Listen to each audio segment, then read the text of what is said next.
Recentemente eu vim para uma empresa que é a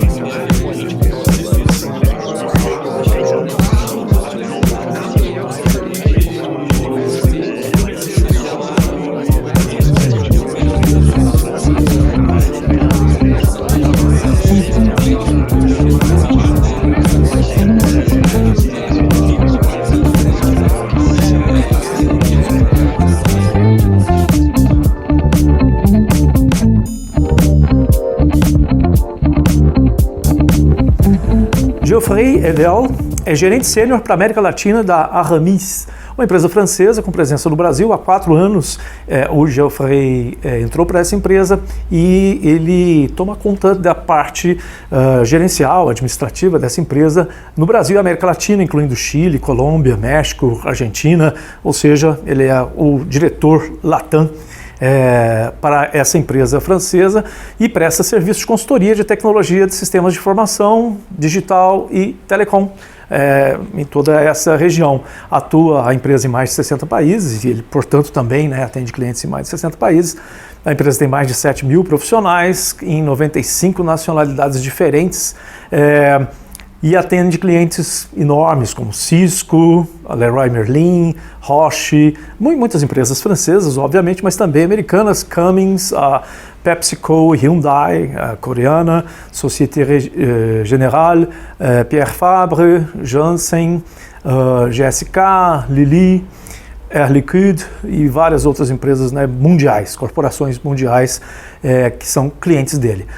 O Geoffrey não é um menino da TI, é um menino do RH, mas o RH dele contrata praticamente só pessoal de TI, então entende muito de contratação de equipes e de gestão dos meninos da TI. E é com ele que a gente vai falar sobre RH, sobre recursos humanos. Bom, estamos aqui com Geoffrey Edel, da empresa Amaris. Muito obrigado por aceitar o meu convite para estar aqui e falar comigo e com os alunos, os estudantes, sobre os temas, que é um dos temas, talvez, que é um dos mais complexos dentro da área de gestão, que é ligado com pessoas. As pessoas normalmente são o fator mais variado, subjetivo, diferentemente da tecnologia, que você, muitas vezes, tendo dinheiro, você consegue comprar tecnologia. Pessoas nem sempre, mesmo você tendo muito dinheiro, às vezes não consegue encontrar a pessoa certa para desempenhar o papel correto. Então, é talvez um dos mais complexos. E o Geoffrey tem essa experiência. Eu gostaria de pedir que o Geoffrey falasse sobre a sua trajetória e sobre a empresa onde ele trabalha, para a gente conhecer um pouco mais e depois a gente vai conhecer mais também sobre o perfil da área de profissionais de tecnologia da informação. Então, Geoffrey, por favor.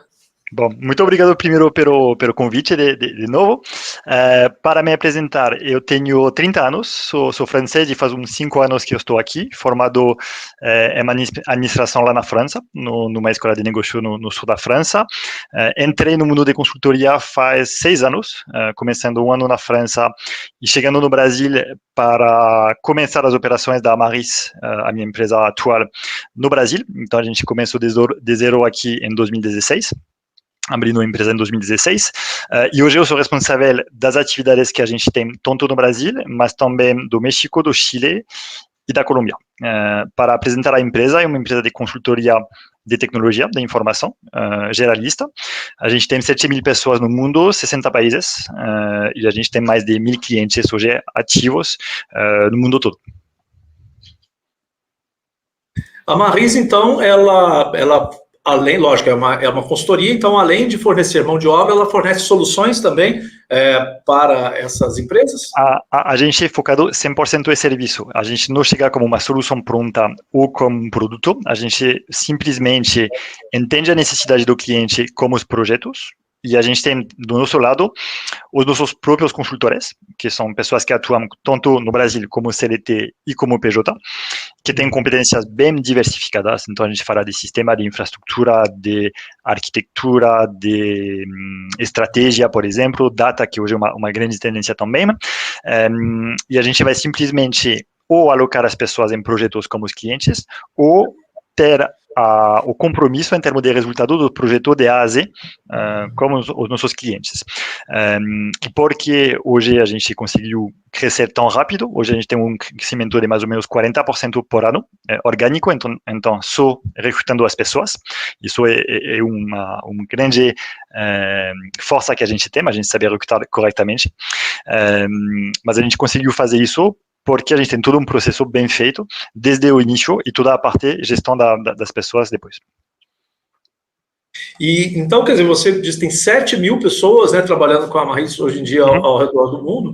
Então, logicamente, você tem um bom conhecimento sobre, né, todo esse mercado e, com certeza, deve ter também bastante dificuldade para conseguir um número tão grande, né, porque a gente vê muitas empresas, inclusive empresas que vêm de fora, né, do Brasil, se instalam aqui e não conseguem preencher todas as vagas dentro da área de tecnologia de informação, até porque a nossa capacidade, né, de formação ainda é pequena, não deveria ser, mas ainda é pequena para poder suprir toda a demanda, que cada vez é maior, né? Como você disse, o crescimento de 40% ao ano.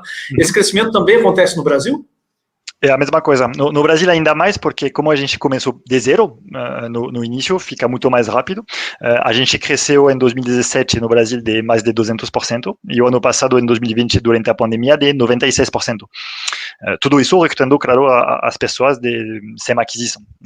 Então isso é ainda mais complicado, mas para talvez explicar um pouco mais, esse problema que temos no Brasil e que tem muitas empresas no Brasil de recrutar pessoas qualificadas do lado de tecnologia, é a mesma coisa no mundo inteiro, não é apenas Brasil. E porque hoje a gente viu ainda durante essa pandemia ainda mais, temos muito mais dependência do lado da tecnologia, então temos muito mais demandas, todas as empresas precisam da tecnologia e a gente falta realmente de mão de obra qualificadas nesse mundo, mas no mundo todo é a mesma coisa. E você, a gente tem visto uma tendência, algumas notícias, né, na imprensa, falando de que muitas empresas, principalmente as maiores do ramo de tecnologia, elas acabaram desistindo de exigir que a pessoa tenha uma formação, uma graduação formal, e hoje em dia estão simplesmente pedindo para a pessoa apresentar suas qualificações, ao invés de apresentar os seus diplomas, né, que ela apresente sua experiência e que passe por uma prova. Você tem visto isso também acontecer, ou são só as grandes, as tops empresas que estão fazendo isso? Não, a gente viu isso justamente porque tem tão poucas pessoas no mercado disponíveis e pessoas boas no mercado disponíveis que a gente tem que abrir um pouco mais as portas para pessoas que no passado a gente não iria considerar. No passado era muito mais, a gente tem que apresentar um diploma, um mestrado, uma graduação ou qualquer coisa. Hoje, a partir do momento que a pessoa tem a competência técnica, ou uma base de competência técnica, e vou dizer uma boa personalidade, faz sentido para a gente recrutar, porque sabemos que também a tecnologia tem uma evolução tão rápida que a gente vai formar as pessoas para o futuro. Que é um problema, porque se a gente forma as pessoas, tem um momento que, infelizmente, tem muitas empresas que têm um poder de atração muito forte no mercado, e então as pessoas ficam absorvidas de muitas empresas diferentes, mas de grandes portes, de maior porte que a gente. E essa tendência de trabalhar como pessoa jurídica, que muitas vezes a pessoa atende a vários contratos ou vários patrões, né, ao mesmo tempo, isso você tem visto isso acontecer muito na área de tecnologia, ou as pessoas, mesmo como pessoa jurídica, elas continuam sendo dedicadas a atender uma empresa só? Como é que você tem visto isso? Isso é uma particularidade muito forte do Brasil, esse equilíbrio CLT-PJ. No mundo inteiro, para você ter uma visão, a gente deve ter um 5% de equivalente PJ, freelancers, 95% como CLT na empresa. Hoje no Brasil, Amaris Brasil, a gente tem 50% das pessoas como CLT, 50% como PJ. Então foi uma grande fratura como a nossa metodologia global de explicar para a nossa matriz que o mercado brasileiro precisa de pessoas que atuam como PJ. O que a gente fez? Essa tendência a gente viu desde 2017 e a nova lei trabalhista que chegou e a gente tive fácil acesso para contratar pessoas como PJ. O que a gente escolheu é de recrutar as pessoas como PJ porque é mais interessante para nós, é mais fácil de recrutar essas pessoas. Hoje tem, no mundo de tecnologia, as boas pessoas, a maioria das boas pessoas, querem atuar como PJ, as pessoas que têm mais experiência, as pessoas que têm mais de 10, 15 anos de experiência, 80% querem atuar como PJ. Então, a gente contratou essas pessoas como PJ, mas a gestão dessas pessoas, não importa se a pessoa é CLT ou PJ, a gente faz da mesma maneira. Então, toda a parte de plano de carreira, a parte de gestão, acompanhamento, mobilidade, dos treinamentos, etc., a gente faz da mesma maneira, não importa se a pessoa é CLT ou PJ. E para responder a sua pergunta em termos de vários clientes diferentes, hoje, a maioria das pessoas que a gente estão dedicados a Amaris, mas atuam para vários clientes no mesmo tempo. Então, isso é o que a gente faz. O problema é que, de novo, a gente volta na demanda. Como tem muitas demandas no mercado, as pessoas eles têm a liberdade de trabalhar 100, 150% do tempo deles em vários clientes diferentes. Eles têm essa possibilidade e vemos muitas pessoas que trabalham 200, 240 horas por mês. E como é que vocês fazem para atrair os talentos, né? Qual é o método? Eu sei que você não vai querer contar o pulo do gato, né? Mas, mas o que você acha que é uma boa prática para atrair bons talentos para trabalhar com vocês? É mais complicado para atrair boas pessoas porque as pessoas têm muitas demandas. Tem que entender que hoje uma pessoa de tecnologia recebe no LinkedIn entre 5 e 10 contatos por semana para novas oportunidades. Então, a gente tem uma equipe de recrutamento muito forte que faz muito volume durante o dia. Então, que contata muitas pessoas no LinkedIn ou em vários job boards no mundo inteiro. E a gente faz um volume de entrevista muito grande também.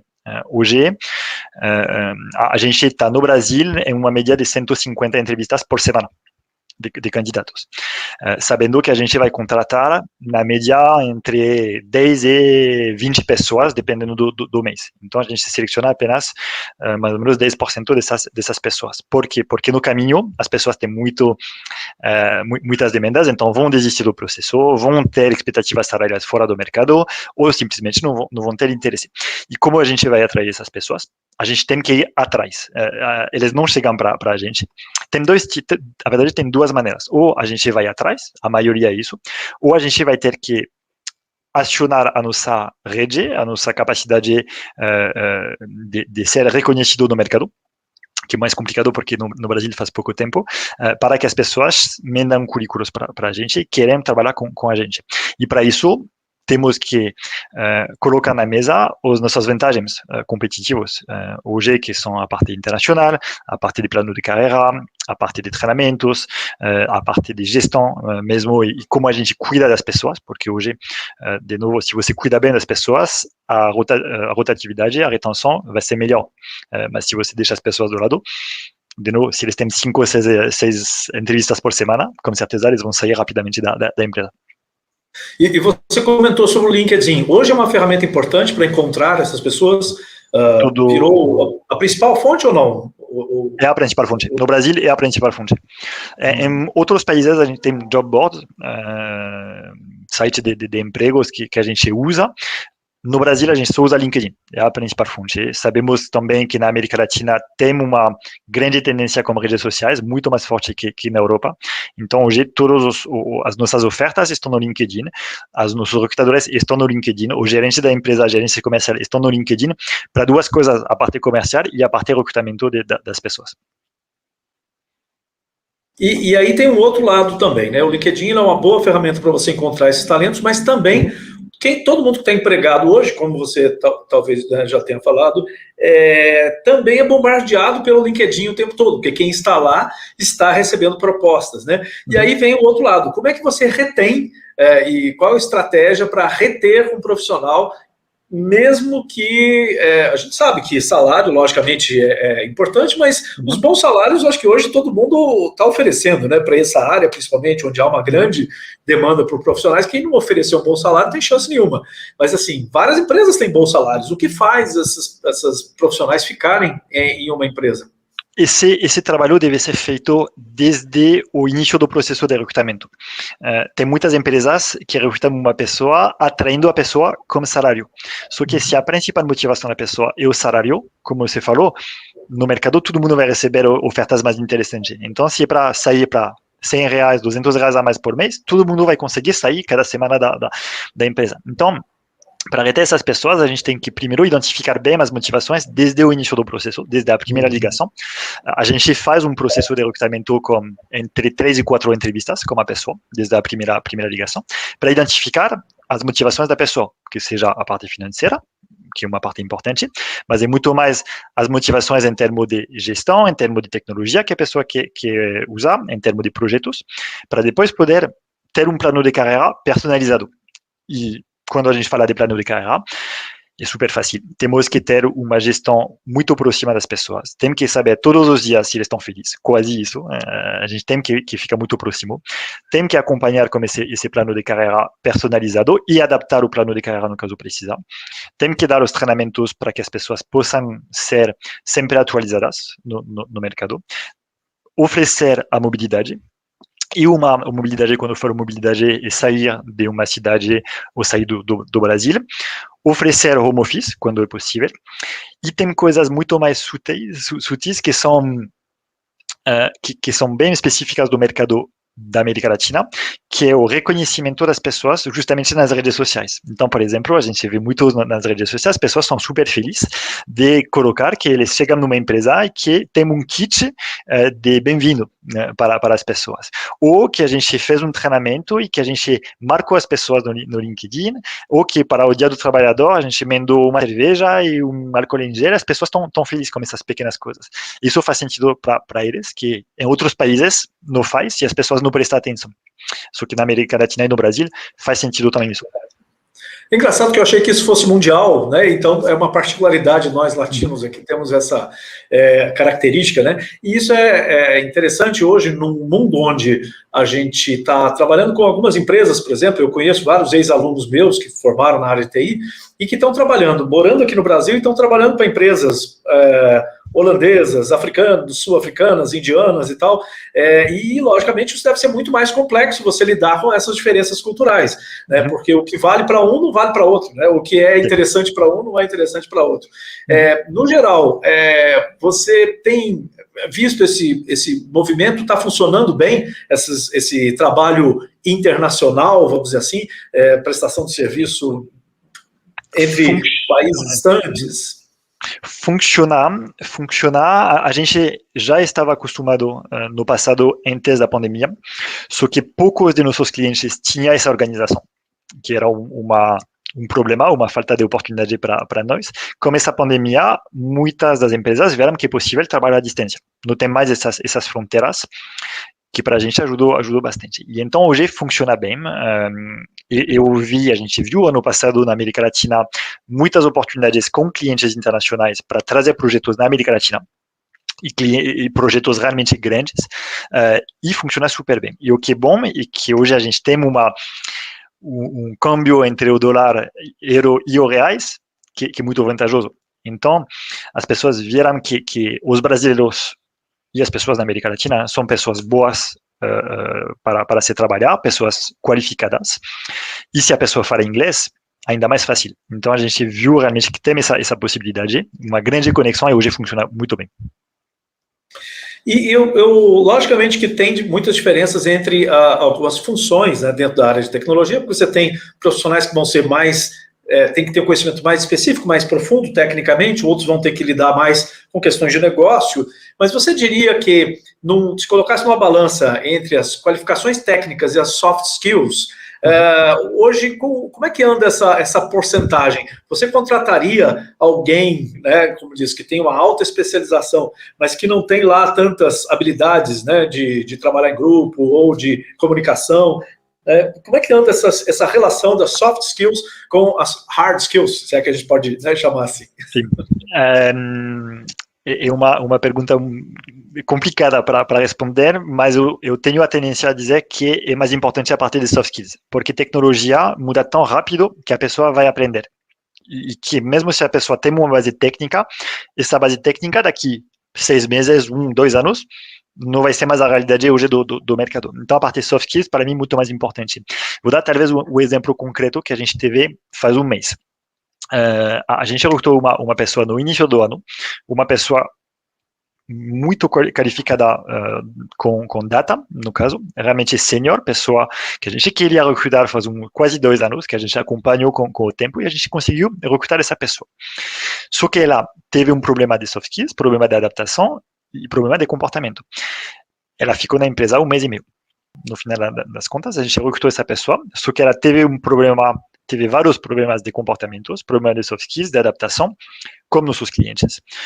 E os nossos clientes perguntaram para a gente tirar essa pessoa dos projetos porque não conseguiu se adaptar, sabendo que a pessoa tem um bagagem técnico muito forte que iria agregar bastante. Só que o cliente preferiu simplesmente tirar essa pessoa dos projetos e perguntar para a gente ter uma outra pessoa, porque ele preferiu ter uma pessoa que trabalha bem em equipe e que sabe lidar com a parte de soft skills corretamente. E uma questão que surge quando você falar, eu estava procurando esse profissional sênior. Na área de tecnologia, a questão geracional, né? Isso faz alguma diferença? Por exemplo, nesse caso específico, você precisava de alguém que tivesse muita experiência. Mas a idade, contratar alguém muito jovem ou alguém já com a idade mais avançada, como é que você faz essa avaliação, né? Qual é a melhor, ou se isso entra na sua avaliação, ou se não é algo importante?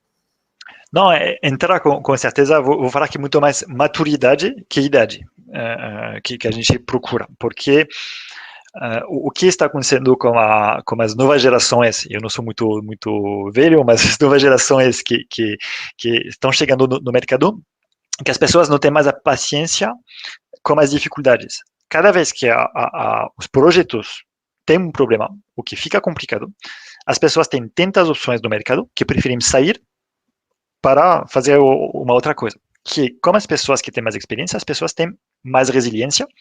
Então, quando a gente precisa de projetos, está fazendo projetos mais complexos, mais complicados, a gente vai para pessoas que têm mais uma maturidade e a gente vai olhar, talvez, a parte muito mais pessoal.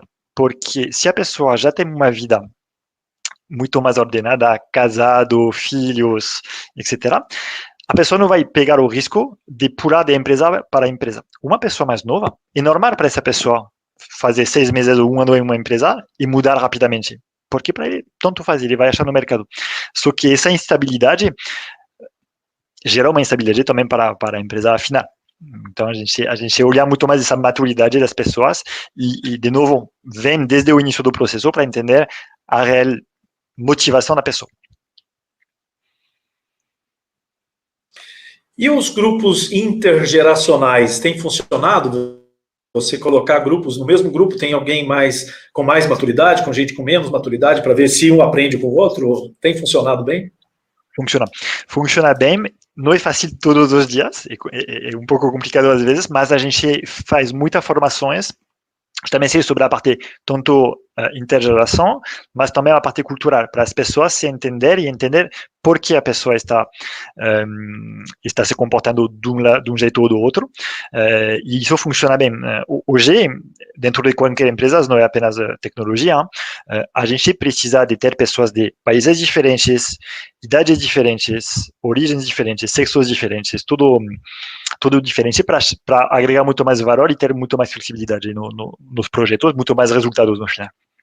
Ainda mais com tecnologia, onde tem inovação, a parte de inovação é muito forte. E a Marisa hoje tem um programa ativo de promover a diversidade, ela tem essa preocupação, está na preocupação dela, essa seleção para contribuir com origens diferentes, culturas diferentes. Sim, a gente está trabalhando forte desde realmente 1 ano e meio, mais ou menos, com isso, mas quando a gente fala de diversidade, de novo, é cultura, religião, sexo, origens, etc. Tanto que hoje a gente tem, se não me engano, 95 nacionalidades no grupo, só que a gente tem ainda bastante coisas para fazer, porque esse assunto na Europa não é tão reconhecido como aqui no Brasil. A gente viu no mercado, os últimos meses, muitas empresas fazendo recrutamento de minoridade, por exemplo. Se você faz isso na Europa, a pessoa vai falar que é discriminação positiva, e a gente não tem que chegar nesse nível. Então, a gente tem que melhorar ainda muito com isso.